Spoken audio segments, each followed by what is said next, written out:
सो RJ हाँ sir. आ गए पांडे। तो कैसा कैसा है? सही है सर, मस्त है। आज भी घर पे ही है या कैंपस है? नहीं, अभी घर पे। आज शाम को कैंपस। ओके। तो वैसे पूरी दुनिया जानती है, बट फिर भी अगर कोई मान लीजिए एक आध आदमी नहीं जानता हो, ये है Rohan Jadhav, IIT Bombay computer science, मेरा फेवरेट रॉक स्टार। तो कल रात में हम लोग मिले थे, बहुत सारी बातें किए थे। और since it was very uninformed and ये बस घुस आया था क्लास में। और मुझे लगा कि इसका छोटा भाई है, तो इसलिए मैंने टोका नहीं। तो आधे घंटे तक वैसे साइलेंटली बैठा था। तो फिर मुझे लगा कि यार, ये सिर्फ ट्वेल्थ वालों के साथ क्यों, ये ड्रॉपर वालों के साथ भी होना चाहिए। तो आज ये तुम्हारे बीच में है। कल हमने जर्नी के बारे में बहुत सारे रिकैप किए थे। जैसे अ, जिन लोगों को लगता है कि उनके मार्क्स स्टैग्नेंट हैं, कम हो गए हैं, या they might sound this interesting, जितने भी कीवर्ड्स तुम बना सकते हो बना लो। वो सबको एक गोले में बनाओ और उसके ऊपर लिख दो रोहन जादव, है ना। तुम्हारे सारे बॉक्सेस चेक कर सकता है अकेला ये लड़का। तुमने कहा कि तुम्हारा पिछले एक हफ्ते से खराब आ रहा है, इस हफ्ते को महीनों में बदल सकता है, ये रोहन जादव है। तो his journey was very inspiring and credit goes to, इसके मेहनत को क्रेडिट तो है ही है, बट अच्छी पेरेंटिंग को ज्यादा क्रेडिट जाता है। इसकी मम्मी वो सुपर मम्मी टाइप की है, और बहुत ठोक पीट करके इसका काम किया है। मतलब जब भी ये थोड़ा आउट ऑफ ट्रैक जाने की कोशिश की है, उन्होंने पूरे सिग्नल्स, पूरे अलार्म चालू किए हैं। मतलब see activated everything, everything around him should know that he is not on the track. And मतलब जैसे होता है ना, चोर आया ऐसा वाला लोग हल्ला करते हैं। मालूम हुआ कि वो कोई नहीं आया था, बट फिर भी दे वांटेड चेक सिग्नल सही काम कर रहे नहीं कर रहे। कभी कभी ऐसा भी हुआ है। सर कोई चोर नहीं था। हाँ, कोई चोर नहीं था। और बाकी पढ़ाई लिखाई के पैटर्न में, इसके क्लासेस में जो टेस्ट होते थे उसमें, ऐसा नहीं बोलूंगा बहुत सबसे अच्छा मार्क्स इसी को आता था। बट हाँ, क्लास में पार्टिसिपेशन अच्छा था, ऑनेस्ट था, और काफी जिम्मेदारी से काम करता था। इन लोगों के बिहाफ पे भी मैं क्वेश्चन पूछ लेता हूँ, कैसी लाइफ है आईआईटी बॉम्बे में डूड? मस्त लाइफ है एकदम। फर्स्ट ईयर में तो एंजॉयबल लाइफ है काफी। ओके। ऐसा जो इधर इतना बहुत मेहनत करके आईआईटी बॉम्बे सीएस में जाता है, क्या उधर भी जाकर बहुत पढ़ना पड़ता है? ये मेरा नहीं, सबका क्वेश्चन सीएस में नहीं, हर जगह हर ब्रांच में ही पढ़ना पड़ता है। है। अच्छा, इनकी तरफ से एक क्वेश्चन और है। तुम्हारे ब्रांच में गुरु AIR 1 भी होगा, हाँ है ना। तुम्हारा दोस्त होगा। हाँ है, मतलब ठीक ठाक दोस्त है। अच्छा, मतलब तुमको भाव नहीं दे रहा, ऐसा बोल रहे हो? नहीं, वो किसी को भाव नहीं देता। अच्छा। ऐसा क्यों करता है वो? तो वो थोड़ा शांत स्वभाव का ही बच्चा है, मतलब। इसीलिए वो AIR 1 है, या AIR 1 है इसलिए शांत हुआ हो? पता नहीं क्या है, पर वो बस शांत है। AR4 तो अच्छा है, अच्छा खासा बात करता है, लोगों में घुलता मिलता है। अच्छा। और तो उस बैच में ऐसा कुछ रैंक वाला भी सिस्टम चलता है क्या अभी भी? मतलब। कि कोई अच्छा रैंक वाला छोटे रैंक वाले बच्चे से बात नहीं करेगा, दोस्ती नहीं अरे नहीं करेगा? नहीं, ऐसा ऐसा कुछ नहीं होता है। रैंक तो किसी को कुछ मतलब पता भी नहीं होता है किसी का। आप जाके किसी से भी बात कर लो, पहले पूछते कि नाम क्या है, कहाँ से हो, बस फिर उसी पे बात चालू शुरू हो जाती है। रैंक वगैरह कुछ आता भी नहीं। हम्म, और मतलब ऐसा नहीं है कि लोग बदमाश नहीं है। ब- बदमाश लोग काफी है। जैसे अभी मैं जिस फ्लोर में सेकंड फ्लोर पे रहता हूँ, और मेरा 211 रूम है, तो जस्ट मेरे ऊपर 311 रूम में AR3 रहता है। और वो मेरे रूममेट का मतलब बहुत अच्छा 5 सालों से दोस्त है। तो हम मिलके मतलब बहुत बदमाशी करते हैं, मतलब। वो छिछोरे में जो डंक फाइट होता था ना, वो बाल्टी में पानी भर के एक दूसरे पे फेंकते थे। अच्छा। तो तो हम रात को ऐसा मुंह पे नकाब बांध के बाल्टी में पानी भर के निकल जाते हैं, ऐसी बिल्डिंग में एक दूसरे पे पानी फेंक देते हैं। कोई भी अंधेरी रातों में। अनसस्पेक्टिंग कोई भी अनसस्पेक्टिंग इंसान मिल गया, उसको भिगा दिया बस। अच्छा। और ये बताओ गुरु, आईआईटी बॉम्बे में सुना है ये एनिमल्स भी बहुत होते हैं, एनिमल्स? मतलब गाय अरे भैंस। सर बहुत होते हैं, बहुत, मतलब लोग तो ऐसे गाय चराते चराते मतलब रास्ते से ले जाते हैं। और जो H1 है ना, फ्रेशर्स का हॉस्टल है ना H1, हम्म। उसमें तो मतलब बंदर रोज रेड मारते हैं। एक हो एक सकता है लड़की उन्होंने भी जेई क्लियर किया हो। एक लड़की के तो कपड़े उठा के लेके चले गए। लड़के के? हाँ मतलब ऐसा उसने रस्सी पर टांग के रखे थे, तो बंदर उठाए और लेके चले गए। वो हो सकता है उसने पहचान लिया हो अपना, ये भी तो हो सकता है। और सांप वाप भी निकलता है हाँ बहुत निकलता है। हॉस्टल में? हाँ हॉस्टल के जो जस्ट बाहर जो ऐसा गार्डन टाइप चीज होता है, उधर तो बहुत मिलता है। तो काटा है किसी को? नहीं, फॉर्चुनेटली नहीं काटा अब तक। और ये लेपर्ड वगैरह भी आता है? लेपर्ड वगैरह अपने जंगल में रहता है, पर अब लोग क्या करते हैं, लोग जंगल में चले जाते हैं तो लेपर्ड दिख जाते हैं कभी कभी। ऐसा दिखते हैं? हाँ दिखते हैं। कुछ लोग तो एक बार रात में ऐसे ही घूमने निकल गए थे, तो उनको रात में ऐसा कुछ लेपर्ड वगैरह दिख गया, भाग कर आ गए हॉस्टल सीधा। ये बताओ, जो क्लासेस होती हैं, मतलब जो तुम लोग क्लासेस अटेंड करते हो, हाँ तो उसमें एक साथ तो बहुत सारे बच्चे होते होंगे। अभी दो तीन इनिशियली दो तीन बैचेस मर्ज होते हैं ना? हाँ हाँ हाँ। तो तुम्हारे साथ किसका किसका ब्रांच है, इलेक्ट्रिकल हमारे मतलब? साथ CSC है, मेटलर्जी है और इकोनॉमिक्स है। ओके, तो संख्या हो गई लगभग। काफी 800 700 समथिंग। तो कोई इसमें कुछ डाउट पूछता है, या मास्टर अपना काम करता है, बच्चा अपना काम? नहीं नहीं, पूछता है पूछता। एक्चुअली मास्टर मतलब मास्टर लोग मतलब थोड़े सोफिस्टिकेटेड ही है, तो उनसे पूछते हैं लोग डाउट, पर वो रिप्लाई देते हैं फिर शांत हो जाते हैं।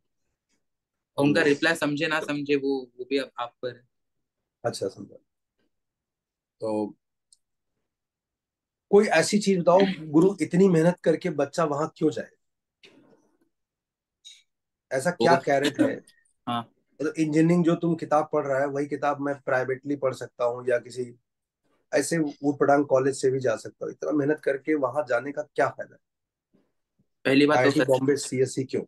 पहली बात तो फैसिलिटीज अच्छी है। दूसरी बात की ओवरऑल डेवलपमेंट बहुत सही है। जो एक्स्ट्रा करिकुलर एक्टिविटीज होती है, जैसे ही 5 बज जाते हैं सारे लेक्चर खत्म हो गए, उसके हम्म। बाद सब एक्स्ट्रा करिकुलर शुरू हो जाता है। म्यूजिक वाले म्यूजिक के लिए जाते हैं, डिबेटिंग वाले डिबेटिंग के लिए जाते हैं। मैथ्स एंड फिजिक्स का भी एक क्लब है, वो अपना काम करते रहते हैं। हर एक क्लब अपना अपना इवेंट होस्ट करता है, उसमें कोई भी स्टूडेंट जाके पार्टिसिपेट कर सकता है। आप उस क्लब के पार्ट हो या नहीं, वो मैटर नहीं करता, आप जाके पार्टिसिपेट कर सकते हो। तीसरी बात, एलमनाई नेटवर्क बहुत स्ट्रांग है। अभी 1 महीने पहले कुछ एलमनाई का फेस्टिवल हुआ था, उसमें सारे 50 ईयर्स के एलमनाइज आए थे और उन्होंने हमें मतलब गाइडेंस दिया था। बहुत सारे उनके उनके फील्ड में, जैसे मैंने डेटा एनालिटिक्स पे लिया था, एक मैंने फाइनेंस पर लिया था। और एलमनाई नेटवर्क बहुत स्ट्रांग है, एलमनाई से मतलब फाइनेंशियल असिस्टेंस मिलता है, और उनका मेंटरशिप प्रोग्राम भी होता है एलमनाई के थ्रू। तो आप दुनिया में कहीं भी जाओगे, तो अगर कोई IIT बॉम्बे वाला मिल गया तो मतलब वाइब शुरू हो जाती है। और कैंपस सुंदर है। Basically basically you are saying कि जो पीयर है वो हाँ पीयर ग्रुप बहुत अच्छा है। दुनिया का सबसे अच्छा पीयर होता है। हाँ और लाइक इट्स सेइंग ना कि you are nothing but average of people around you. तो हाँ people around you are amazing. हाँ सर। तो तुम्हारा एवरेज अच्छा होना ही होगा। Okay, good good answer. So campus भी बहुत एंड सुंदर है। हाँ, कैंपस तो भाई मतलब डिस्क्रिप्शन ऐसा है कि तुम रोड पे जा रहे हो, what ever temperature it is, जैसे ही तुम राइट साइड टर्न लेकर के अंदर कैंपस के अंदर जाते हो, टेम्परेचर कम से कम 2 से 3 डिग्री कम हो जाता हाँ है। और मतलब बारिश में तो it's a heaven. All season अच्छा है, बट बारिश में तो I am just talking about other than academics, it's a हाँ। Heaven. Beautifully designed and beautifully located. इस साल क्या हुआ बहुत। था कि जब जुलाई में सारे न्यू एंट्रेंट्स आ रहे थे, 26 जुलाई को, तब ऐसा बहुत मतलब बहुत ही ज्यादा बारिश होने लग गई थी, तो सारे लोग परेशान हो गए थे कि बॉम्बे में ऐसी बारिश होती है क्या। हम्म, हम लोग भी जिस दिन गए थे उस दिन भी वेदर हाँ उस बहुत ही दिन अच्छा, भी बहुत बारिश था, हाँ सही बात है। बहुत बहुत बढ़िया वेदर था वो। और कुछ ऐसी चीज बताओ जो जिसे पाने के लिए लोग इंस्पायर हो, वहां जाने के लिए लोग इंस्पायर हो, कि भैया तो ये सिर्फ इतनी मेहनत करके वहीं मिल सकता है। जो ओवरऑल डेवलपमेंट होता है, मतलब इंसान का जो हर एस्पेक्ट वहां पे डेवलप होता है, वो सिर्फ उधर ही मिल सकता है, वो और कहीं नहीं मिल हम्म। सकता। जो पीयर ग्रुप्स के साथ आप रहते हो, वो तो वहीं पर। अच्छा, एक बहुत कॉमन क्वेश्चन लोग पूछते हैं, अरे ये सब ऐसा बकवास कर रहा है। मेन है बोरा भर के पैसा मिलता है गुरु, बहुत पैसा मिलता है आईआईटी बॉम्बे में, और खास करके सीएस में है तो बहुत पैसा मिलता है। तो ये सिर्फ पैसे के लिए लोग जाता है? कितने लोग पैसे के लिए जाता होगा? सर पर ऐसे लोगों से तो मिला ही नहीं अब तक जो सिर्फ हाँ पैसे जी। के लिए आए हैं। मतलब इसका रिप्लाई तो मैंने कल भी किया था ना, कि जो सीएस वगैरह जो ऊपर के ब्रांचेस में लोग हैं, वो इस सब के बारे में कम बात करते हैं। उनको ज्यादा सीखने का, नॉलेज गेन करने का उनको ज्यादा इंटरेस्ट होता हम्म। है। तो हम क्या करते हैं, हम एक साथ ऐसा टपरी वपरी पे कहीं पे भी बैठ जाते हैं। मतलब कुछ भी, जिसका भी इंटरेस्ट का कोई टॉपिक होगा, उस पे वो चीजें प्रेजेंट करता है। एक से मतलब नॉलेज शेयरिंग ज्यादा होती है वहाँ। ऐसा कॉलेज के बाद का डिस्कशन, मतलब क्या जॉब करोगे वगैरह, ये सब थोड़े कम लेवल पे होते हैं। करेक्ट। देखो, ये सेम आंसर मैं भी दूंगा कि आपको नियंत्रण में रहते हुए नियंत्रण से बाहर जाने के लिए जो एक एक्सेसरीज चाहिए होता है वो है आईआईटी बॉम्बे, और वो है उनका पीयर ग्रुप। मतलब ये कुछ कुछ जंक्शंस ऐसे हैं ना जहां पर आप अच्छे रास्ते चूज करते हो, तो you will get to know what to ask, where to ask right question. नहीं तो अगर आप पढ़ाई तो कहीं से भी कर सकते हो, जैसे किताबों से ज्ञान मिलता है बट किताबें सवाल नहीं पूछेंगी। तो अगर आप एक अच्छे एनवायरनमेंट में हो तो आपको पता है कि ये क्वेश्चन मेरी लाइफ का, ये चैलेंज कहाँ पूछना है। वैसे जैसे बताते हैं ना कि हर एक बच्चा जो पैदा होता है अमूमन कुछ एक फिक्स नंबर ऑफ क्वेश्चन लेके पैदा होता है। उस पूरी जर्नी में वो सारे उन क्वेश्चंस का जवाब ढूंढने की कोशिश करता है। लेकिन अगर अच्छा टीचर, अच्छा ज्ञान, अच्छा पेरेंट्स आपको मिला है, तो आपको पता है कि इस विंडो पे इस क्वेश्चन को पूछो, जल्दी से आंसर मिल जाए, हाँ। तो your life will be contented. Otherwise आप किसी भी सरनेम के साथ हो सकते हो, किसी भी घर में पैदा हो सकते हो, आप मेडिकल स्टोर पे धनिया की पत्ती मांगते हुए पाए जाओगे। ऐसा नहीं कि आप गलत क्वेश्चन पूछ रहे हो, आपका विंडो गलत है। क्यों? क्योंकि आपके पास वो नर्चरिंग, वो ज्ञान नहीं था कि कहाँ पूछना था इसे। तो आईआईटी बॉम्बे, आ, मैं नहीं कह रहा हूँ कि आईआईटी बॉम्बे जाने से ही ये होता है, बट आईआईटी बॉम्बे में फिलहाल रिलेटिवली जो पीयर मिलता है वो इतना बढ़िया होता है कि आपको इतना विजडम आ जाता है कि आप अपने जीवन के सही क्वेश्चन सही प्लेटफॉर्म तक रख सकते हैं। जैसे अदरवाइज कुछ बच्चे ऐसे भी होंगे जिनको एस्ट्रोलॉजी और एस्ट्रोनॉमी में फर्क नहीं पता है, तो शायद वो पता लगा कि एस्ट्रोलॉजी कोर्स कर लिए, उनको पढ़ना एस्ट्रोनॉमी था, या वैसे वैसा। तो मतलब आप समझ रहे हो, छोटी छोटी चीजों से आपका पूरा का पूरा ट्रैक। अब आपने 5 साल 7 साल दे दिया, आपका जो जवानी का अच्छा दिन था, उत्साह था, वो सारा आपने गलत कोर्सेज में डाल दिया। अब आपको पता चला कि कोर्स गलत था, लेकिन अब आपको उसको रिपेयर करने के लिए टाइम और उत्साह नहीं बचा। इसलिए it is very important to chase that part now. तो आई एम नॉट जस्टिफाइंग कि ओनली आईआईटी बॉम्बे और only any IIT, but I am saying that कि यहाँ पर आपके पास वैसा विजडम आने का चांस खेल खेल में ही आ जाएगा। ऐसा मतलब बहुत सारे ऐसे भी हैं जो किसी और एक्स वाई जी प्लेसेस से हैं, उनका दिमाग खुल गया, but probability of you know getting that knowledge and wisdom, that interest will be higher side if you are in these kind of premier institute. तो now it's over to you guys, dropper guys. कल हमने 12th वाले रात रात में बहुत अच्छी बातें करी थी। कल ये बालक बहुत सरप्राइज दिया था, तो कल हमारी बातें बहुत सारी हुई थी। कल तो डिनर विनर क्या खाता है पूछ लिए थे, अब सरप्राइज हाँ, मिली। कल कल कल बहुत लेट हो गया था। आप बहुत लोगों को, इसमें भी बहुत लोग ऐसे हैं जिनके 60 मार्क्स के आसपास आकर के गाड़ी अटक गई है मीन्स। क्लास में, मेंस में। हाँ, अभी अभी अगले 2 महीने में मेंस है ना, तो they are talking about mains only. Okay. तो now it's over to you guys. अच्छा, तुम्हारी तो एक दोस्त भी है इसमें, हाँ हाँ हाँ, मैंने शायद तुम अभी नहीं अभी जानते हो। पहचाना उसे। नहीं जानते हो? नहीं नहीं, अरे मैं तुम जानता बोले थे कल रात पे नहीं जानते हो उसे। हूँ। नहीं नहीं सर, कल आपने पूछा ही नहीं था। अरे मारेंगे, झूठ बोल रहे हो। तुम बोले थे कल नहीं जानते हो उसे। अरे सर कुछ अरे मतलब तुम्हें याद नहीं है क्या हम लोग प्रजातों और उनके साथ क्या करते थे? सर याद तो है, पर प्रजा तो चला भी गया ना तो। है तो लड़के मतलब नाम भी बदल सकता है। कल क्या बोल रहे थे, तुम नहीं जानते ना? हाँ, नहीं सर, ऐसा तो नहीं है। बड़े बदमाश हो गए। सर, आप कबीर को भी मेरे अगेंस्ट डाल देते हो, आप मम्मी को भी डाल देते हो, आप मतलब पूरी दुनिया को मेरे अगेंस्ट कर देते ओके ठीक है, जानते हो, चलो ठीक। तो अभी तुम लोगों के ऊपर मुबारिज एंड ग्रुप तुम्हारे ऊपर छोड़ देता हूँ। इसमें एक बालक है, मुबारिज, इज फ्रॉम कश्मीर। तो इसका आई टीम हो जाएगा तो हमको वहां घूमने का भी मौका मिल सकता है। और इसमें एक लड़की है, वो गोवा से है। तो समझ रहे हो, इस बार मैंने बच्चे जो लिए हैं रोहन, वो मुझे जेई रिजल्ट के बाद कहाँ जाना पसंद है उसके हिसाब से लिए। सर, आप अकेले जाओगे या मतलब नहीं हम? नहीं, अरे पागल, पूरा बैच जाएगा। ये लोग यूट्यूब से ज्वाइन करेंगे, मैं वहां पर वीडियो अच्छा। बनाऊंगा। इनको यही बोला है कि तुम भी साथ में आ रहे हो, but they will be together with me on YouTube, through sir, ये यूट्यूब। तो वही बात हो गई, पूरी दुनिया घूम लिया बस गूगल अर्थ से। हाँ हाँ, बस वैसे ही वैसे ही सब बता मत दो, नहीं तो इनको सब पता चल जाएगा। सर, ये आप अभी भी जोक मारते हो क्या? ये तो, जब जीवन ने ही मेरे साथ जोक मारा है तो तुमको पता है, मैं जब पासपोर्ट बनवाया था, वो पूरा राशन कार्ड और सिम कार्ड यही सब खरीदने में निकल गया। इस बार मैंने पासपोर्ट बनवाया बच्चों के साथ, वाइफ के साथ, कि अब तो बेटा कहीं घूमने जाएंगे। हमारा पासपोर्ट आया 20 मार्च को, और 20 मार्च 2020, हाँ। और 22 मार्च 2020 को जनता कर्फ्यू, उसके बाद पूरा देश बंद। अरे 4 साल से वैसे ही हो गया। अभी हम फिर से उत्साह दिखाए, अब घूमने जाएंगे। तो जैसे ही हमने वीजा के लिए अप्लाई किया, तो मालूम चला कि आ, बच्चों का जो पासपोर्ट है वो कुछ मार्च में खत्म हो जाएगा ना, 2025 में। तो कहीं भी घूमने जाने के लिए कम से कम 6 महीने की वैलिडिटी होनी चाहिए। फिर से पासपोर्ट बनवाएंगे, ऐसा।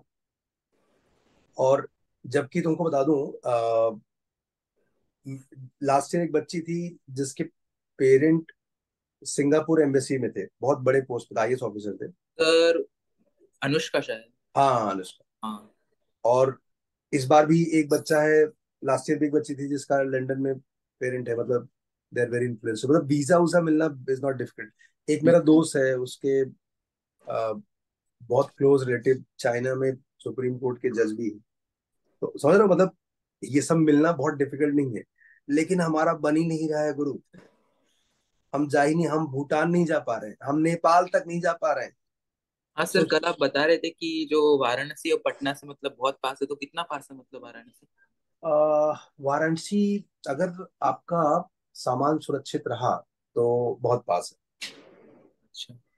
मतलब आई थिंक पटना से तू बाई रोड जाएगा या बाई ट्रेन जाएगा? नहीं, हम तो ट्रेन ले रहे हैं। हाँ, तो तू पटना से वाराणसी आई थिंक 8-9 घंटा, 8 घंटा। क्योंकि अब वो पूरा वो इंस्टीट्यूट का कल्चरल काउंसिल ही ना, तो अगर वो पूरे मान गए तो उनके साथ ही मतलब ट्रिप ले लेंगे वाराणसी तक। हम्म क्योंकि कुछ 60-70 लोग हैं मतलब कंपटीशन के लिए। समझा समझा। नहीं, मैं बोलूंगा ना, तू एक बार जा घूम के आ। हाँ। वाराणसी जा सकता है, अयोध्या जा सकता है। हम्म। सर वैसे पटना वाराणसी से तो 3-4 घंटे ही दूर है, ज्यादा नहीं है। मैं सोचो, मैं खुद ही गाइड बन रहा था, मुझे खुद जानकारी नहीं है। मेरा एक बार, मतलब I have been there many times, but I don't remember now. ये लड़की साथ सही है, सही बता रही। अच्छा। मैं बहुत पहले रहा हूँ। मेरा एक बार बताया था ना आप लोग, मेरा हादसा हुआ था पटना में बहुत साल पहले। उतरते ही स्टेशन से बाहर, मैं एक रिक्शे में बैठा था। वो बहुत हेल्पिंग वाले मेरे भैया थे। रिक्शे पे मेरा सामान वामान रखा, सुबह 4-5 बजे की बात थी, ठंडी की टाइम था, दिसंबर का टाइम था। तो वो चलते चलते मैं सो गया। देखा तो मैं रिक्शे पे अकेले किसी कोने में पाया गया। मेरे पास सामान वामान नहीं।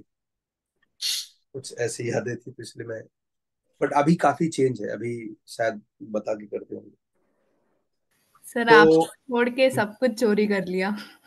क्या कर ले, हाँ, मतलब मुझे छोड़ करके बहुत बुरा हाल था। मतलब मुझे याद है कि मैं क्लास के लिए ही गया था, किसी कोचिंग क्लास के लिए। तो बहुत बुरा हादसा था। मैं होटल से ही वापस आ गया। पर ठीक है, ये तो बहुत कॉमन है।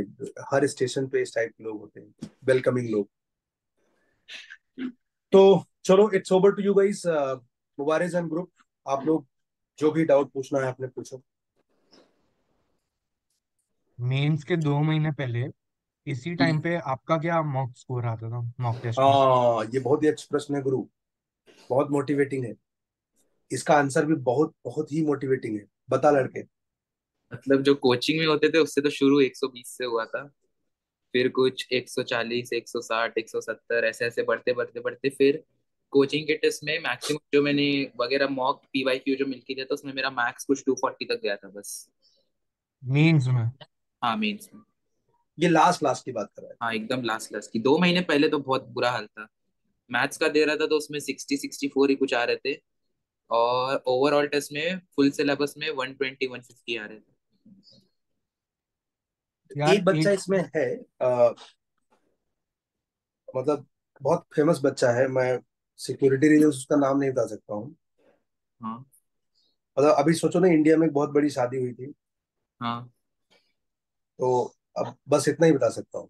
तो ठीक है, बाकी तुम सारे डॉट खुद करेक्ट करना। समझ गया। तो वो बच्चे का भी मार्क्स ऐसा 40 और 60 के बीच में अटक गया है। तो क्या गड़बड़ कर रहा होगा वो रोज पे टेस्ट लिखने के बाद बोलता है कि सर मेरे को आज पेपर बहुत लेंदी गया। वो या तो टेस्ट में ध्यान नहीं दे रहा होगा, या तो वो स्ट्रेस के टेस्ट के टाइम बहुत स्ट्रेस ले रहा होगा। हम्म। या इसका ये भी कारण हो सकता है कि he doesn't know what he doesn't know. हाँ। जैसे जैसे आपको लगता है कि y is equal to mx plus a by m parabola के टेंजेंट का फॉर्मूला है। आपको लगता है कि ये याद हो ही जाएगा एग्जाम में पेपर लिखते समय। आपको पहले से याद रखने की जरूरत नहीं है। हाँ, ये मेरे साथ होता था कि मैं क्या करता था, जो टैंजेंट वगैरह का, इलिप्स वगैरह का फॉर्मूला है, मैं सीधा पैरामीट्रिक खुद से ले लेता था, इक्वेशन निकालते बैठता था, उसमें अच्छे 6-7 मिनट चले जाते थे। तो फिर बाद में जब याद रखना शुरू किया तब फिर चीजें फास्ट हो गई। हम्म। और इसके लिए मास्टर के साथ तुम्हारा बहुत द्वंद्व भी हुआ करता था, खूब झगड़ा होता था आए दिन। वन वे झगड़ा होता था यार। One way. मतलब अ, अच्छा, इंडेक्सिंग वीडियो का क्या हेल्प है, इनको बताओ जरा।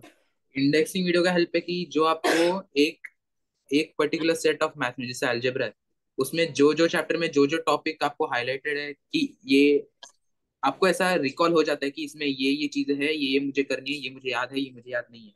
तो वो इंडेक्सिंग वीडियो का फायदा है, बहुत शॉर्ट पीरियड ऑफ टाइम में पूरा पूरा मैथ्स का आपको आइडिया मिल जाता है कि आपको क्या अच्छे से आता है क्या नहीं आता है। अच्छा तो भैया, ये आप कह रहे थे जिस कि भी बच्चे का मार्क्स 40 से 60 के बीच में है, सबसे पहले आप सारे एक्टिंग साइड में रखो। और भाई साहब, 4-5 महीने पहले शादी उसका हो चुका है, फिर से जीवन में आपको कोई मिलेगा। और आप आगे बढ़ो लाइफ में, और आप फॉर्मूले अच्छे से पढ़ो सारे। पीटीआर फॉर्मूले, शॉर्ट नोट से बहुत अच्छे से पढ़ो। आप छोटे छोटे फॉर्मूलेज को ना मिस कर रहे हो। आपको ये समझ नहीं रहा कि आपको याद नहीं है। उसको मैंने ऑडियो रिकॉर्डिंग भी बनवाया था आपसे। आपको अपनी ही आवाज इरिटेटिंग लग रही है, उसको बार बार सुनो लड़के। जो भी हो, मैं थोड़ा हाँ सिक्योरिटी सर। रीजन से नाम डिस्क्लोज नहीं करना चाहता। हाँ जी। और क्या कोई पूछना चाहता है, बोलो। इंडेक्सिंग देख लो आपके एक बार, और जो आपको नहीं आता है फिर उसको आप कवर कर लो, सर की हेल्प लो इसके लिए। इंडेक्सिंग में जो आपको आइडेंटिफाई होगा कि ये चीज कम है, ये चीज नहीं आ रही है, ये चीज में कुछ कॉन्सेप्ट गड़बड़ हो रहा है, उसके लिए सिर्फ फिर सर, जैसे मैंने याद है मुझे कॉम्प्लेक्स नंबर्स के लिए वगैरह कुछ हेल्प ली थी आपसे, बाद में जब पता चला था कि इसमें कुछ गड़बड़ हो रही है। एग्जाम तो में जब कंजिक्यूटिवली क्वेश्चंस नहीं आते, मेरा ये बहुत प्रॉब्लम होता है कि हाँ। कंजिक्यूटिवली 2-3 क्वेश्चन नहीं आ रहे, हाँ। कॉन्फिडेंस एकदम कम हो जाता है, फिर भी टेस्ट हाँ, में कैसे कोप अप करें? तो इसके लिए आपको ये आना चाहिए कि किस चीज को छोड़ना है, किस चीज को नहीं छोड़ना है। जैसे अगर आप कोई क्वेश्चंस प्रैक्टिस कर रहे हो तो आपका ये एटीट्यूड होना चाहिए कि ये क्वेश्चन मुझसे कैसे नहीं होगा। और जब एग्जाम में एटीट्यूड होना चाहिए कि ये क्वेश्चन मुझसे नहीं हो रहा, छोड़ दो, आगे बढ़ो। जैसे अगर आपसे एक क्वेश्चन नहीं हो रहा तो 2 मिनट ट्राई करो, ज्यादा से ज्यादा क्लिक नहीं हुआ तो छोड़ दो, आगे बढ़ जाओ, फिर पॉइंट नहीं है। क्वेश्चन से अटैच होना बस छोड़ दो, क्वेश्चन से एक बार अटैच होने लग गया तो आपका बहुत टाइम जाएगा। और जो जो क्वेश्चन के क्वेश्चन के लिए आप इतना टाइम दे रहे हो उसमें आप 16 मार्क्स गेन कर सकते हो, 16, 17, 20 मार्क्स गेन कर सकते हो। तो मतलब फेयर ट्रेड नहीं है ये। आपको छोड़ना आना चाहिए, क्वेश्चन छोड़ना आना चाहिए, कोई हार्ड फीलिंग्स नहीं रखनी चाहिए क्वेश्चन के साथ में। ये सीखने में आप मुझे भी बहुत टाइम लगा था, तो अभी टाइम लग रहा है तो इतना टेंशन नहीं है। पर ट्राई करो कि एटलीस्ट टेस्ट में तुम आइडेंटिफाई कर पाओ कि इस क्वेश्चन को अब छोड़ देना चाहिए, आगे बढ़ना चाहिए, और उसको इम्प्लीमेंट भी करो। तुमने गुरु दो ट्रेड बोल करके उस लड़के का दिल जीत लिया, तुम्हें कैसे मालूम कि वो मोटा भाई है? 2 महीने पहले आपने बोला कि मतलब आपके मार्क्स उतने ठीक नहीं थे, हाँ। तो आपको क्या, आप क्या बोलेंगे कि ऐसी कौन सी 3 चीजें थी जो आपने की? मैं ऐसे ही पूछ रहा हूँ, बस नंबर ऐसे रैंडम दे दिया, या कोई ऐसी कुछ इंपॉर्टेंट चीजें जो आपने की जिससे आपके स्कोर में काफी इंप्रूवमेंट आया, ऐसी कौन सी चीजें थी? देखो, पहली बात तो टेस्ट में अगर कम मार्क्स आए तो भी उसका टेंशन मत लो, का उसका एनालिसिस फिर भी अच्छे से करना। ऐसा मत, ऐसा एटीट्यूड मत रखना कि अगर यार इस टेस्ट में कम मार्क्स आ गया अब इसका एनालिसिस छोड़ देता हूँ, ऐसा बिल्कुल मत करना। मेरे पास अभी तक बुक्स पड़ी है मेरी जिसमें मेरे 120 मार्क्स वाले भी टेस्ट है, जिसमें लाइक 30-40 क्वेश्चन है। उन सबको मैंने अच्छे से वापस से सॉल्व किया है, मतलब एक कॉपी में। और वो फिर दिमाग में फिट हो जाते हैं। और जो क्वेश्चंस के टाइप्स है, जो कॉन्सेप्ट्स आपके वीक है, उसको भी फिर वापस एक बार देख लो। ये आप करते जाओ, ये कॉन्टिन्यूस प्रोसेस है। एक टेस्ट दिया, उसका एनालिसिस किया, वीक टॉपिक्स आइडेंटिफाई किए, उस पर काम किया, फिर वापस टेस्ट दिया। आई थिंक सर भी बोलते होंगे। आपका टेस्ट लेने का अप्रोच क्या था, कि सब्जेक्ट वाइज जाते कि पहले फिजिक्स केम मैथ्स, या फिर you just pick out all the easy questions at once and then keep repeating the देखो, प्रोसेस? ये स्ट्रैटेजी तो मैंने मतलब खुद से मेरे हिसाब से जो मुझे फिट होता है उसके हिसाब से डेवलप की थी। मतलब जो टेस्ट था होते थे, मैं उसमें अलग अलग स्ट्रैटेजी ट्राई करता था। तो लास्ट में जो एकदम मेरा फिक्स स्ट्रैटेजी था वो था कि पहले मैं केम कर लूंगा, फिर मैं फिजिक्स करूंगा, फिर मैं मैथ करूंगा। इन सब में जो सारे इजी क्वेश्चन होंगे वो सॉर्ट करके कर लूंगा। फिर मैं वापस पेपर पे आऊंगा, सीपीएम सीपीएम सीपीएम, ऐसा कुछ 2-3 राउंड में लगा था पेपर के, उसमें मेरे मैक्सिमम क्वेश्चन हो जाते थे सॉल्व। इसमें भी देखो, अगर आप जो फर्स्ट राउंड लगा रहे हो पेपर का, जैसे आपने केमिस्ट्री पकड़ा, जैसे तो आपका 3 घंटे का टाइमर अभी जस्ट शुरू हुआ, आपके दिमाग पे एकदम थोड़ा प्रेशर आ रहा है, तो आपको पता होना चाहिए कि इस क्वेश्चन को आप छोड़ देना चाहिए, न्यूमेरिकल बहुत गंदा है, गंदे वैल्यूज आ रहे हैं, तो छोड़ दो बस। ऐसे राउंड लगा के करोगे तो हो जाएगा, और आपका स्ट्रैटेजी आप खुद ही डिसाइड कर सकते हो। Other than mock test analysis, मतलब टेस्ट दे दे के मार्क्स तो बड़े ही होंगे, हाँ। मगर उसके अलावा आपने ऐसा कोई अलग चीज की लास्ट के महीनों में जिनसे आपको लगा कि अरे इससे मुझे फिजिक्स केमिस्ट्री में नॉलेज भी बढ़ रहा है या कुछ बहुत हेल्प हो रही है? नॉलेज बढ़ रहा है मतलब? मतलब पहले नॉलेज। क्वेश्चन नहीं बनते थे, अगर आपको कुछ लगा कि मुझे नहीं आता ये वाला कॉन्सेप्ट, मुझे इसकी प्रैक्टिस करनी है, तब आप क्या करते थे? प्रीवियस ईयर क्वेश्चन ही, की कोई मटेरियल करते थे या कुछ और? मैथ्स के लिए तो मैं सर को अप्रोच करता था, फिजिक्स केम के लिए मैं अपने कोचिंग वाले टीचर्स को अप्रोच करता था। एक्चुअली आपको, मतलब अगर आपको कुछ भी नहीं समझ रहा है ना, आप आंखें बंद कर लो और अपने टीचर्स से पूछो बस। और नॉलेज गेन करने वाला पार्ट मैंने ज्यादा किया नहीं था इस टाइम में। जो बस जो मुझे मैंने मेरे शॉर्ट नोट्स होते थे, उनको मैं देखता था, कॉन्सेप्ट एक बार वापस रिवाइज कर लेता था, और जो टीचर्स ने मटेरियल दिया है वही वापस एक बार सॉल्व करता था, फिर वापस दूसरा टेस्ट देने बैठ जाता था। हेल्प कर रहा है आपको, या और कुछ क्वेश्चन था आपका? नहीं, मतलब आपने, मतलब आप कह हाँ। रहे हैं कि इस समय पे आपने मॉक टेस्ट को ही मेन प्रायोरिटी रखी थी, मतलब मॉक टेस्ट ही दो, अगर कहीं पे गलत लगे तो बस उसकी थोड़ी प्रैक्टिस कर लो। हाँ हाँ, ये रिवीजन का मेथड एक्चुअली सर भी एम्फोसाइज करते होंगे इस पे कि आप टेस्ट दो और आप बाद में रिवाइज करो। आप पहले रिवाइज करके टेस्ट मत दो, क्योंकि वो रिवीजन कभी खत्म होगा ही नहीं। इसलिए टेस्ट देना शुरू कर दो, टेस्ट देना बहुत इंपॉर्टेंट। इनऑर्गेनिक में आपका कैसा रहता था उसमें? आपको प्रॉब्लम थी कि पहले से ही सॉर्टेड था? इनऑर्गेनिक में क्योंकि प्रॉब्लम है थोड़ी। इनऑर्गेनिक के लिए मैंने क्या किया था, जो जब हमारा ये कॉलेज 12th का जो प्रीलिमिनरी एग्जाम्स वगैरह चल रहे थे, तब मैंने पूरा इनऑर्गेनिक कवर कर लिया था। फिर उसके बाद मुझे प्रॉब्लम नहीं है आपने इनऑर्गेनिक कवर के लिए। टीचर्स हाँ, से कि एनसीईआरटी से पढ़ के, कि खुद की टीचर से, लेक्चर्स? एनसीईआरटी से पढ़ लिया था, जो कोचिंग के टीचर्स नोट्स देते थे उससे पढ़ लिया था। और मैं एक चीज करता था कि मैं रोज सुबह उठ के, मेरा एक टारगेट होता था कि ये चैप्टर मैं कर रहा हूँ इनऑर्गेनिक का, इसके मुझे 4-5 पेज पढ़ने हैं, तो रोज सुबह पहले वो कर लिया, तो इनऑर्गेनिक के साथ मैं थ्रू, अब मैं बाकी का काम कर सकता हूँ। ये मेरी स्ट्रैटेजी होती थी इनऑर्गेनिक के साथ। फिर इनऑर्गेनिक मेरा अच्छा गया था, मेंस एडवांस दोनों में।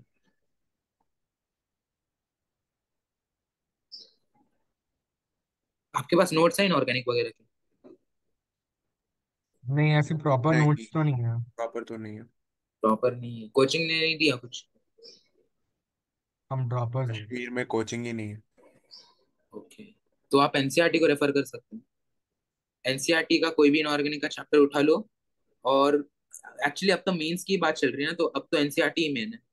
अब एनसीईआरटी का कोई भी, जैसे मेरे पास लिस्ट है, बी ब्लॉक, एस ब्लॉक वगैरह, ये सारे चैप्टर्स है, उनका एक लिस्ट बना दो। आपका टारगेट रखो कि एस ब्लॉक आज करना है, इसके 4-5 पेज पढ़ने हैं, वो आज पढ़ लो, अगले दिन और 4-5 पेज पढ़ो, और रोज सुबह ये काम खत्म कर देना, क्योंकि फिर इनऑर्गेनिक आपको बाद में तकलीफ देगा।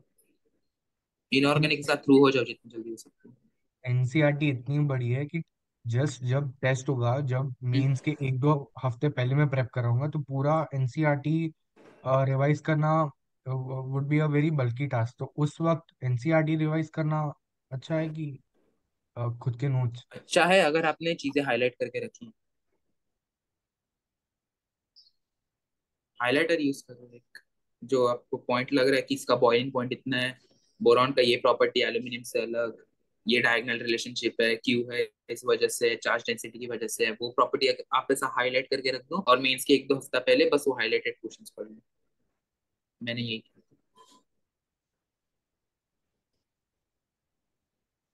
जो आप मेंस के पेपर्स देते थे उनका लेवल कैसा होता था? आप एक्चुअल मेंस प्रीवियस जैसा, जो प्रीवियस ईयर्स हमारे देते थे हम्म। कि कोचिंग के? क्योंकि कुछ कुछ कोचिंग के काफी टफ होते हैं, हाँ ज्यादा तो लेवल, वो जरूरी है करना। इसमें क्या होता था कि हमारे कोचिंग में पेपर्स होते ही थे, प्लस मैं प्रीवियस ईयर्स भी देता था। तो कोचिंग में जो पेपर्स होते थे वो क्या करते थे कि 4-5 ऐसे मेंस के पेपर ले लेते थे, उसके क्वेश्चंस निकाल के एक मेंस का पेपर बना देते थे, तो वो एक्चुअली पीवाईक्यूज ही थे। तो मैं एक्चुअली पीवाईक्यूज ही कर रहा था पूरे टाइम पे। और मेंस के पीवाईक्यूज इसलिए इंपॉर्टेंट है क्योंकि आपको ट्रेंड समझता है कि अब ट्रेंड कैसा चल रहा है, कौन से टॉपिक से ज्यादा पूछ रहे हैं। तो मतलब पीवाईक्यूज इंपॉर्टेंट है। कोचिंग कोचिंग में मेंस का उतना शायद होता नहीं है कुछ। हमारा तो मेंस का इतना फोकस नहीं था, वो बस पीवाईक्यूज को मर्ज करके एक पेपर बना देते थे।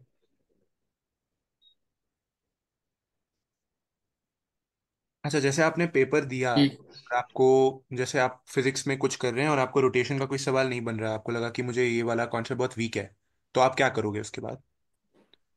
तो मतलब पेपर में नहीं बना बोल रहे? हाँ, पेपर में नहीं बना और पेपर के बाद भी सोल्यूशन उतना समझ में नहीं आ रहा, मतलब सोल्यूशन समझ में आ गया लेकिन ऐसा लग रहा है कि अगर फिर से आएगा तो ऐसे सवाल नहीं बनेंगे, तो उस केस में क्या करोगे? ओ, उस केस में मतलब एक ऐसा एग्जांपल दो, कौन से टाइप का क्वेश्चन? जैसे फॉर एग्जांपल हाँ, एसी ऑल्टरनेटिंग सर्किट्स का कोई बड़ा सा क्वेश्चन आ गया, ठीक है। आपने देखा और आपको ऐसा लगा कि ये वाले क्वेश्चंस की और प्रैक्टिस करनी है, तो आप सॉल्व एग्जांपल्स करेंगे या उसी के पीवाईक्यूज उठा के करेंगे या किसी बुक से रेफर करेंगे? आप क्या करते थे? मेंस के लिए तो पीवाईक्यूज ही वापस एक बार, क्योंकि मेंस के पीवाईक्यूज उसी क्या चैप्टर होता है, से। बस वो कॉन्सेप्ट सेम होता है, वैल्यूज बदल देते हैं। तो शायद पीवाईक्यूज में मिल जाएंगे आपको क्वेश्चंस वैसे ही। ओके, तो वही हाँ, क्वेश्चंस के थोड़े टाइप्स कर ले। ओके। हाँ मेंस के लिए, हाँ एडवांस के लिए थोड़ा कॉन्सेप्ट के अंदर जाना है। अब जब मेंस के लिए 2 ही महीने बाकी है, व्हाट डू यू सजेस्ट? पूरा कंसंट्रेशन मेंस को देना चाहिए या एडवांस को छोड़ नहीं, देना किस चाहिए, या समय तो फिर मेंस, किस समय मेंस, एडवांस बिल्कुल भी नहीं? बिल्कुल भी नहीं मतलब। बिकॉज आपके जैन के बाद तो 4 महीने में आ जाएगा एडवांस तो। देखो भाई, तुम्हारे पास बोर्ड्स भी तो नहीं है ना। और जिनको बोर्ड्स होते भी है, हमें कोचिंग में यही बोला था कि अभी आप मेंस पे फोकस करो, क्योंकि अब मेंस आ गया यार, एडवांस को अब थोड़ा सा तो टाइम है। तो अगर आप अभी एडवांस का पढ़ाई करोगे, एडवांस की स्ट्रैटेजी से पेपर दोगे, एडवांस के पेपर्स दोगे, तो आप मेंस के पेपर में क्या करोगे फिर? इसलिए अब आप अपनी एडवांस की पढ़ाई थोड़ी ऐसी साइड में रखो, और आप मेंस कर रहे हो तब भी आपका एडवांस थोड़ा बहुत रिवाइज हो ही रहा है, तो वो हो रहा है, उसका टेंशन मत लो। मेंस का फर्स्ट अटेम्प्ट अच्छे से दो, फर्स्ट अटेम्प्ट बहुत अच्छे से दो, क्योंकि सेकंड अटेम्प्ट में कंपटीशन बहुत बढ़ जाएगा। 2 अटेम्प्ट है इस बार। हाँ, हाँ दो हाँ। अटेम्प्ट हाँ, तो फर्स्ट अटेम्प्ट अच्छे से देना, फर्स्ट अटेम्प्ट के बाद पूरे एडवांस में लग जाना। जैसे ही मतलब घर आ गए वैस, मतलब एक दिन का ब्रेक ले लो, अगले दिन से एडवांस में लग जाओ।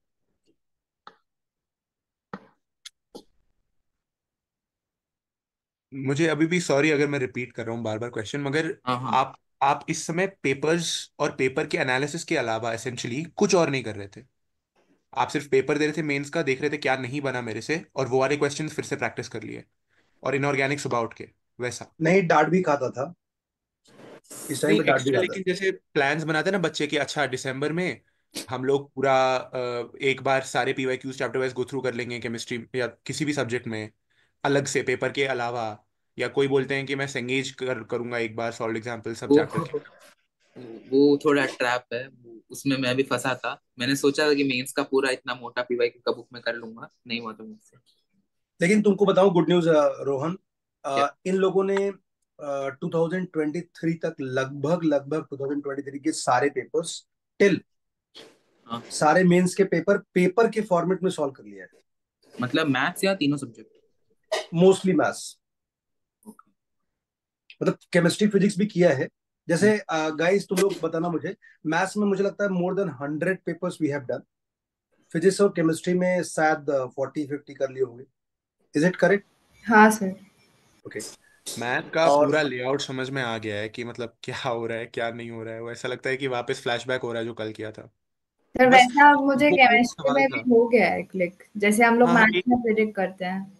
एक एक सवाल था मैथ में। जैसे मेरे हर पेपर में अभी 21 से 22 क्वेश्चंस हैं जो मुझे पता है क्योंकि वो हर पेपर में आ रहे हैं जो करने आते हैं। लेकिन इतनी सिली मिस्टेक्स, इतनी सिली हो रही हैं कि वो बोलने लायक नहीं है। मतलब 2 को 1 पढ़ लिया वैसी सिली मिस्टेक्स हो रही हैं। ठीक है। उसको ये समझ। पहली बात तो खुद पर इतना हार्श मत हो इन सारे मिस्टेक्स को लेके, क्योंकि तुम खुद पर प्रेशर डालोगे तो तुम और मिस्टेक्स करोगे, क्योंकि तुम्हारा दिमाग ऐसा फ्री नहीं है। तुम्हारा दिमाग ऐसे प्रेशर में इसलिए मिस्टेक्स नहीं करनी है, उस प्रेशर में तुम और सिली मिस्टेक्स करते हो। पहली बात, थोड़ा मेंटल सेंटर्स खाओ, दिमाग को खोल दो, और फिर पेपर फिर पेपर दो। स्ट्रेस में पेपर बिल्कुल मत देना, स्ट्रेस मतलब किलर है पे मॉक्स का वगैरह का, पेपर्स का। एक करेक्ट है। पेपर अच्छा तुम लिखते लोगों को मैं वक्त। एक और स्टोरी शेयर करना चाहता हूँ। जिस दिन पेपर हुआ था उस दिन इस बालक का पेपर पहला दिन पहला शिफ्ट था, मंगल पांडे यही था। और मैं उस टाइम पे ट्रैवल कर रहा था। I think I was in Banaras. Airport से निकला ही था, इसका फोन आया, अरे सर पेपर बहुत अच्छा हुआ, धुआं उड़ा दिया ये वो। मतलब बहुत खुश थे हम लोग। Sir and I mummy was को वेरी, विश्वास नहीं हो रहा था, मतलब कि इतना अच्छा कैसे चला गया। बहुत बहुत खुश थे हम लोग। और लाइक इसको मतलब उसके एक हफ्ते पहले तक ही भयंकर डांट खा रहा था कि यार तू ऐसा नहीं कर रहा, तेरा मार्क्स इधर नहीं रहा। जैसे तुम लोगों को क्लास में धमका रहा हूँ ना, वैसे वेरी वेरी कॉमन। ये जिस स्कूल में था उसमें अक्षत गुप्ता भी आता था, तो उनके मार्क्स थोड़े ज्यादा आते थे। और इसके एक स्टैगनेंट 50 से 60 के बीच में फिक्स था। तो रोज धमकी भरे स्वर में बात होती थी। तो अचानक से मेंस के पेपर में भाई साहब ने एकदम झंडे गाड़ दिए, बहुत मेंस अच्छा का किया। तो बहुत सीखा था। हाँ, तो बहुत अच्छा गया। लाइक मेरे लिए मतलब उसके पहले ऑनेस्टली बोलो ना, उसके पहले ऐसे ऐसे थॉट भी दे रहा था कि यार ये मतलब इसकी मम्मी को क्या जवाब दूंगा कि क्यों नहीं अच्छा किया आपके लड़के ने। बहुत कंसिस्टेंटली रेगुलरली रेगुलर था वो मार्क्स में, और बहुत कंसिस्टेंट था उस लोअर मार्क्स में। मतलब बहुत ज्यादा इरिटेट करके रखता मुझे था भी डर लगने बहुत। लगा था एक बार, हाँ ये 60 से ऊपर क्यों नहीं जा रहा है। भाई साहब, मेंस के एक्चुअल पेपर के दिन जब ये बातें कर रहे थे हम लोग ना, वी वर लाइक कुछ ऐसा डे ड्रीमिंग टाइप का कर रहे थे। और बाद में मालूम चला कि साहब वही पेपर में क्या हुआ था भाई। अरे उसमें इतना हाई स्कोरिंग था वो कुछ तो हो 99 जाता है। हम्म इसका 99.7 आया था ना उसमें। हाँ, 264 मार्क्स पे 99.7। हम्म उसी पेपर में अक्षत गुप्ता के कुछ 280 के 80 आसपास थे, थे। 280 थे, डॉट 280 थे। उसको हाँ। 99.8। वो बेचारा, मतलब मुझे तो बुरा लगा था उसके लिए। बहुत बहुत बुरा हाल था। और एक बात और ये भी देख लो कि जो लोग पहले से डिसाइड कर लेते हैं कि मुझे सेकंड मेंस नहीं देना है, हम्म, और सेकंड मेंस जाकर के कैजुअली दे देते हैं, और उसका कैजुअल स्कोर आने के बाद सीरियस मुंह बनाते हैं, ये वही लोग हैं जिनको घायल होना ही है। हाँ किधर का भी तीर कोई भी मारे, इन्हीं को घायल होना है, ऐसा है। अब पहले से इसे डिजाइन करके रखो कि ये मेरा गोल है, ये मेरा गोल नहीं है। हम्म, और जो भी कुछ करना है पहले, हमारा जैसे रोहन के साथ था एक कम्युनिकेटेड, वेल कम्युनिकेटेड, हमें पहले मेंस में ही जो करना है। We have to give our best shot in first Main. ये ओके। ब्रेन वॉशिंग तो हमें कोचिंग से भी मिला था, आपसे भी मिला था, कि सेकंड मीन्स एग्जिस्ट नहीं करता है, करेक्ट। पहला मीन्स ही है।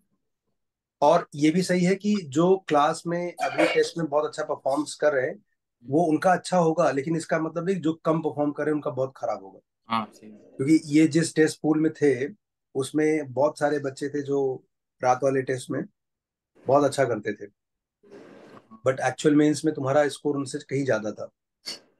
हाँ ठीक, अक्षय गुप्ता के बाद मेरा ही था शायद। हाँ, अक्षत गुप्ता के बाद आई थिंक हाँ तुम्हारा ही था। रॉ मार्क्स में तो मेरा ही। हम्म। और कोई जिसको जो पूछना है पूछ सकते हो, मानस। तो दो ही लोग पूछ रहे हैं बस, बाकी तुम तो शांत बैठे। एक तुम्हारी बैचमेट भी थी जो इस बार आईआईटी बॉम्बे जाएगी। लास्ट टाइम मैंने जब तुम जा रहे थे तो मैंने उसको बुलाया कि आज चल छोड़ के आते हैं। तो बोली हाँ। सर मुझे छोड़ने के लिए नहीं जाना है, मैं जाऊंगी तो वहीं रुक जाऊंगी। अच्छा। नहीं आई। मैंने उसको बुलाया था कि आज जा चल चलते हैं, नहीं आई। सोचो क्या डिटर्मिनेशन है। और अभी उसके 85 के आसपास मार्क्स आ रहे हैं 100 में क्लास में। सही है। सी इज रॉकस्टार। लास्ट ईयर उसने क्या गलती करी थी? उससे पूछ रहे हो या मुझसे? तुम्हारे बैच में थे ना? नहीं, एक्चुअली हमारा मेंस के लिए अलग बैच बन गया था, एग्जाम के हम्म। 2-3 महीने पहले, तो वो अलग बैच में था। ओके। हाँ जी, किसी को और कुछ पूछना है? एक्चुअली टेस्ट में ना मेरा एक चीज बहुत बार ये हो रहा है कि जब मैं स्पीड को इम्प्रूव करने की कोशिश करता हूँ तो एक्यूरेसी बिगड़ता है। और जब एक्यूरेसी पे ध्यान देता हूँ, मतलब स्लोली और अच्छे से सॉल्व करता हूँ, तो मतलब स्पीड में मार खाता हूँ। वो लाइक बैलेंस आउट करने के लिए मैं मॉक्स कंटिन्यू ही करते रहूँ क्या, कि like I am not able to find the proper solution for this problem. हाँ देखो, तो हमारे कोचिंग के फिजिक्स टीचर ने हमको बताया था कि पहले तुम एक्यूरेसी पे फोकस करो, स्पीड बाद में आएगी, पहली चीज। और दूसरी चीज कि अगर आप एक्यूरेसी पे फोकस कर भी रहे हो तो क्वेश्चन को आपको पता होना चाहिए कि कब छोड़ना है। ठीक है, तो पहली तो एक्यूरेसी आती है, एक्यूरेसी से स्पीड आती रहेगी। और आप पेपर्स देते ओके। रहो, हाँ पेपर से ये फिक्स होगा, आप प्रैक्टिस क्वेश्चंस करके ये पेपर हाँ, वाली फील नहीं आएगी। वैसे जब डेली पेपर मॉक्स देना रिकमेंडेड है या नहीं एट दिस पॉइंट? वो आप पर है, आपको देना है दे दो, नहीं देना है नहीं दो, बस ये मेक श्योर करना कि एनालिसिस हो रहा है और वीक टॉपिक्स पे मैं अच्छा खासा काम कर रहा हूँ। Okay, thank you. हाँ। पेपर देते समय एक होता है एक्यूरेसी, और एक होता है कि प्रेजेंस ऑफ माइंड होना, कि जब आप सॉल्व कर रहे हो क्वेश्चन, आपका दिमाग कहीं और नहीं जा रहा, आप कुछ और नहीं सोच रहे हो। मेरे साथ वो बहुत बार होता है, स्पेशली जब थोड़ा वक्त बीत जाता है, आफ्टर 1.5 हाँ। आवर, हाँ। थोड़ा कहीं और वॉन्डर करने लगता है माइंड, एंड उस चक्कर में बहुत गलत हो जाता है। उसको कैसे सॉल्व करेंगे? तो जेई के वक्त मुझे याद है, मैं सुबह सुबह मेडिटेट करता था, इससे वो प्रॉब्लम ठीक ठाक लेवल तक फिक्स हो गई थी। और अगर आपको किसी वक्त भी पेपर के बीच में रियलाइज हो रहा है कि मेरा माइंड इधर उधर जा रहा है, 1-2 मिनट का गैप ले लो पेपर के बीच में, लॉन्ग ब्रेथ्स लो और फिर कंटिन्यू करो, क्योंकि आपके वो 1-2 मिनट ब्रीदिंग में जाएंगे, पर जो आपका अगला आधा या 45 मिनट्स, ये टाइम है आधा घंटा 45 मिनट्स, वो आपका डे ड्रीमिंग के वजह से जो जा रहा है टाइम वो बच जाएगा। तो पेपर अच्छा, के बीच में। हाँ। आप इस समय पे हाँ। प्रिपरेशन में आपका दिन कैसा दिखता था एकेडमिकली? मैं वो नहीं पूछ रहा 12th वालों की तरह नाश्ता क्या करते थे, सुबह कितने बजे उठते थे, मगर आपका एकेडमिकली दिन कैसा दिखता था? मतलब आप सुबह अगर जैसे आपने पेपर दिया उसके बाद मतलब वो कैसा होता था? देखो, सुबह उठ के तो पहले थोड़ा ब्रीदिंग वगैरह कर लिया, फिर इनऑर्गेनिक कर लिया।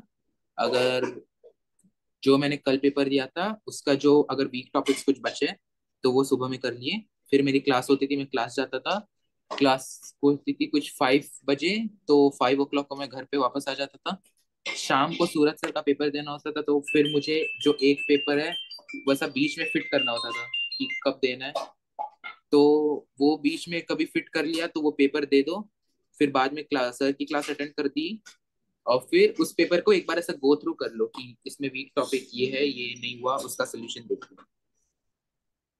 मेरा एक्चुअली क्या होता था, मैं रोज पेपर नहीं देता था, मैं एक दिन पेपर देता था, अगले दिन एनालिसिस करता था। आई थिंक तो ये जो जो आपने बच्चा भी पेपर के पूछा, बाद एक बच्चे ने जो भी पूछा ना कि हाँ। मुझे डेली पेपर देना चाहिए या नहीं देना चाहिए, हाँ। ये लुक, अगर आपका रिवीजन एक बार हो चुका है ना, ठीक ठाक, हाँ सर। तो डेली पेपर लिखने से बंद नहीं करना चाहिए। क्योंकि तुम कभी भी पेपर लिखना बंद, जैसे ये उतना ही सही है। लोगों को लगता है ना कि यार अगर 5-6 दिन की छुट्टी मिल जाएगी तो मैं बहुत सारा काम कर लूंगा। लेकिन जब छुट्टी आती है तो आलस लेके आती है। तो जब आप पेपर देना बंद करोगे, आपके पास बहुत टाइम हो जाएगा पढ़ने के लिए, रिपेयर करने के लिए। ये बिल्कुल सही नहीं। इन सभी के लिए चाबुक की जरूरत पड़ती है, और वो चाबुक पेपर ही है। राइट। हाँ बट अगर फिर भी आपको रिपेयर के लिए और एक्स्ट्रा टाइम चाहिए, तो पेपर की फ्रीक्वेंसी थोड़ा हफ्ते में डेली के बजाय 4 दिन कर सकते हो। मेरा एक्चुअली टाइम कोचिंग में भी जा ही रहा था, तो अगर आपके हाँ, पास कोचिंग नहीं है तो आप पेपर्स फिट कर सकते हो उस टाइम में। करेक्ट। बस मेक श्योर करो कि आपका एनालिसिस हो रहा है यार, एनालिसिस वगैरह मत छोड़ना बिल्कुल भी। क्योंकि ऐसे ही लमसम पेपर देने में आपका पॉइंट तो नहीं है। हाँ। लमसम आपका सिलेबस कब तक खत्म हो गया था, और आपने मेंस के एक दिन पहले तक कितनी बार रिवीजन कर कंप्लीट कर चुके थे? कितनी बार रिवीजन कंप्लीट कर चुके थे? तो मेरा क्या हो रहा था कि जैसे ही हमारा सिलेबस हो गया था, हमारी कोचिंग में एक अलग नहीं, बैच। उसको वो शॉर्ट नोट्स बता। तू लड़के, वो जो कल बताया था ना शॉर्ट नोट्स वाला आइडिया, कितनी अच्छा। बार रिवीजन का आइडिया, मतलब आई थिंक वो ये मेरे जो क्वेश्चन है ना, कितनी बार रिवीजन करना, हाँ, वो मेरे पास ये पढ़ेंगे वैसे। बहुत, आपको एक ही चाहिए? चीज बार बार थोड़ा ना पढ़ सकता तू। ये मेरे कुछ शॉर्ट नोट्स है जो मैंने बनाए थे, ये इसके ऑर्गेनिक केमिस्ट्री के।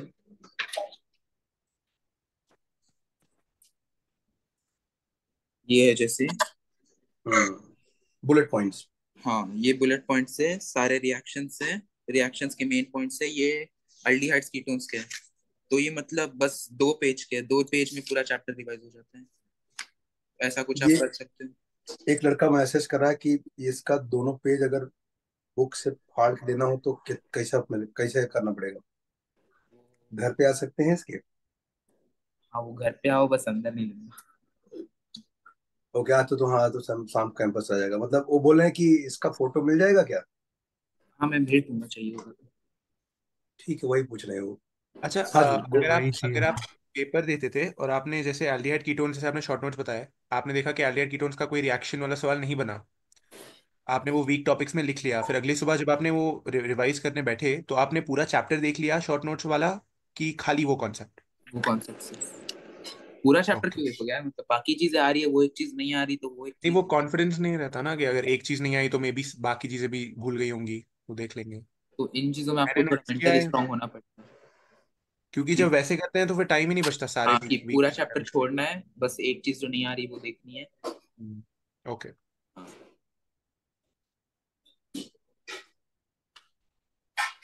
मोटा भाई के आंसर मिला क्या?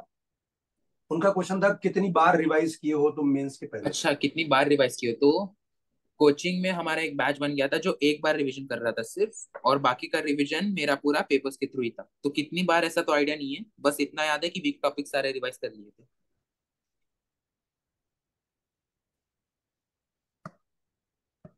समझ गए। कितनी बार तो वो वैसा होता ना यार कि आपने 11 से पूरा स्टार्ट किया, फिर आपने 12th पे आके खत्म कर दिया, सारे चैप्टर्स देख लिए।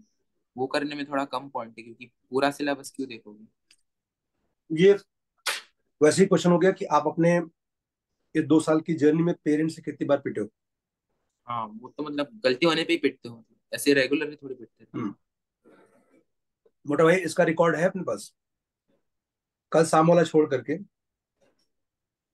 पूरा रिकॉर्ड है। सर अच्छा, दो पूरा। साल में दिन कितने थे? 2 साल में जितने दिन थे उतने।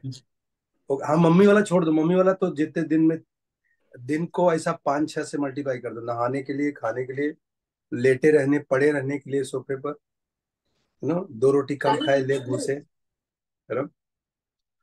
तो आई एम सेइंग, ये जो बताया ना कि जैसे जैसे जहां जहां मुसीबत आएगी, वहां वहां वैसे वैसे ठीक कर दिया जाएगा उसको। इट इज डिफिकल्ट टू, वो स्टेयर करते रहना होता है उसको। और मैं बता दूं कि हम लोग भले आज कितने भी हीरो बन रहे हैं, लेकिन पेरेंट का जो एक साइलेंट रोल होता है ना, वो, मतलब मैंने इस बच्चे की जर्नी में वो विजिबल होते हुए देखा है। और मेरी सबसे अच्छी गुरुदक्षिणा यही होगी क्या, ये अपने पेरेंट्स को, स्पेशली मम्मी को, वो खुशियां वापस लौटाए। सर इन्हें 2024 में दिया था एडवांस्ड? इसने 24 में दिया था। अच्छा, तो फिर आपका वो जो चैप्टर्स मेंस में हैं और एडवांस में नहीं है, काफी कुछ है इनऑर्गेनिक में, वो आपका मेन से पहले हुआ था कि आपने वो छोड़ दिया था अभी के टाइम किया पे? किया था। मैं अच्छा मतलब स्कॉट आ रही। मेटलर्जी हाँ वो सब हो गया था? मेटलर्जी है, सो एनसीईआरटी से तो पढ़ लिया था, हाईलाइट पढ़ के हाईलाइट करके हो जाता। Okay. अच्छे मार्क्स टारगेट कर रहे हो तो यार फिर छोड़ो मत सिलेबस में, Correct. क्योंकि मतलब एक एक मार्क्स से हमें एक्सपीरियंस है क्या क्या होता है। हाँ, ऑल गुड। सब लोगों का डाउट क्लियर हो गया गाइस? हाँ सर। हाँ सर। तो थैंक यू बोलो आरजे भैया को। अरे यार, रहने दो। और थैंक यू। सोचो ये कितना प्यारा थैंक यू। बच्चा है, बिना बुलाए कल आया था और आज बुलाने पर आया। मतलब ये है कमाई। और आई am so proud of you बच्चे। एंड तुम्हारी जर्नी से लोगों को क्या पता चलेगा मुझे नहीं मालूम, लेकिन तुम्हारी जर्नी से मुझे एक चीज समझ में आया कि पेरेंट्स ही हैं जो अपने बच्चों की किस्मत लिखते हैं। तो जो जो सेक्रीफाइसेस तुम्हारी मम्मी ने तुम्हारे लिए किए, वो बहुत बहुत बड़ी लर्निंग है सभी पेरेंट्स के लिए, कि आप अपना सब कुछ काम एक साथ छोड़ करके अगर आप अपना पूरा ध्यान बच्चे पर लगा दो तो बच्चा ऐसे ही रोहन जादव जैसा बनता है। और तुम्हारे साथ वो दूसरा बच्चा है ना, ओम चौधरी। हाँ हाँ, उसकी भी मम्मी, तुम्हारी मम्मी ऐसा लगता है दोनों सगी बहनें। He also left her medical practice and हाँ, ही वॉज बिहाइंड। और उस लड़के ने मुझे थोड़ा परेशान ज्यादा किया था, हालांकि तुमने भी किया था। मैंने नहीं किया। अरे तुम गुरु, तुम एक ही जगह आके अटक जाते थे, तुम कितना डांट खाए हो। बट रॉक स्टार बच्चे हो, मतलब ऐसा नहीं है। तुम साधा, इसीलिए तो सभी बच्चों के साथ इतना ज्यादा जेल हो पाना बहुत मुश्किल होता है। हमारी कहानी थोड़ी अलग थी। तुमको मैं डांटता था, तुम सुनते थे और उस पर एक्ट करने की कोशिश करते थे। हाँ, तो मतलब आई एम सेइंग कितना कितना मजेदार रिजल्ट था वो, जब एग्जाम्स के एक हफ्ते पहले तक मुझे भरोसा था कि तुम बहुत अच्छा नहीं करने वाले हो। भरोसा मतलब तुम्हारे मार्क्स की वजह से, जो तुम कांड कर रहे थे टेस्ट में उसी की वजह से कह रहा हूँ। मतलब आई हैड दिस फीलिंग कि तुम्हारा कुछ ऐसा 160 170 टाइप का मार्क्स आएगा। मुझे भी। हाँ। और जब तुम उस दिन कॉल किए तो मतलब लिटरली बोलो कि मुझे बहुत खुशी हुई। और आवाज नहीं आ रहा था, आई वाज एयरपोर्ट से बाहर निकला तो खूब आवाज थी, लेकिन फिर भी अब हम लोग बातें कर रहे थे। और मुझे फोन कट जाने के बाद दोबारा कॉल किया मैंने तुमको, सिर्फ याद दिलाने के लिए, बेटे तू अपनी मम्मी को मत भूल जाइयो, she has done very good job for you. क्योंकि मैं तो कर करके परेशान हो चुका था। उसके बाद कभी वापस मुड़ के पीछे देखने की जरूरत नहीं पड़ी। एक मोमेंटम बन गया, एक उत्साह आ गया तुम्हारे अंदर, कॉन्फिडेंस आ गया कि मेन वही होता है, मेन फोन एक बार अच्छा गया तो फिर मत। बहुत बहुत फायदा होता है, बहुत फायदा होता है। मोमेंटम बन जाता है, तुमको लगता है तुम जेनेटिकली स्ट्रांग हो। इस मोबाइल का कैपेसिटी कई हजार टीबी रखने का है। तो पहले तो लोग डाउट करते हैं कि शायद मेरे में है ही नहीं, वो एस्ट्रोलॉजिस्ट के पास जाना चालू कर देते हैं। So I am so happy to see you again and keep coming. तुमसे मिलना बहुत अच्छा लगता है। हाँ सर, हाँ हम तो इधर ही सर थाने में आ सकते थे। हम्म। और छोटू का ध्यान रखो। हाँ सर। पहले तो हेल्थ वाइज बहुत अच्छा ध्यान रखो, मुझे थोड़ा उसका अपडेट देते रहना। हाँ सर। हाँ and be in touch. And ये थोड़ा इन बच्चों को एडवांस के पहले तक तुम 2 3 बार कम से कम आओ और बताओ। हाँ सर, चलेगा। अभी तो मैं दिसंबर में तो पूरा मैं घर पे ही हूँ, क्या हम्म, कैंपस पे नहीं हूँ, घर पे हूँ। ठीक है। दिसंबर में आ सकते हैं, जनवरी में भी अभी फर्स्ट ईयर, इतना कुछ लोड नहीं है, हम मैनेज कर सकते ये केमिस्ट्री वाला फोटो भेज देना, एक बच्चे ने फिर मैसेज किया मुझे, हैं। अच्छा, ऑर्गेनिक बार का। बार बोल रहे हैं। वो जो भी दिखाया तुमने फोटो। ऑर्गेनिक अब इनऑर्गेनिक दोनों। इनऑर्गेनिक का नहीं देखा था। बनाया था, ऑर्गेनिक का फिजिकल का शॉर्ट नोट्स बनाया था, अरे गुरु, इनऑर्गेनिक से पायलट। ये लालची बहुत है। तुम फिजिक्स केमिस्ट्री भी बोलेगा तो ये वो भी मांगेगा। तुम पूरा टाइम स्कैन करके भेजो इसको। नहीं नहीं, अगर तुम्हारे पास कोई ऐसी चीज हेल्प है जो कर सकते हो, हाँ प्लीज डू दैट। हाँ सर, मैं ये ओके। भेज दूंगा। तो बच्चों की तरफ से थैंक यू, और मुझे हाँ बहुत मजा आया इसके लिए, थैंक यू। हाँ सर। और ये प्रिविलेज सिर्फ मेरे पास ही है। तो I am so happy to see you again. फिर मिलते हैं बच्चे। ओके। हाँ, बहुत अच्छा लगा बाय, सर। ऑल द बहुत best. Thank you, bye sir.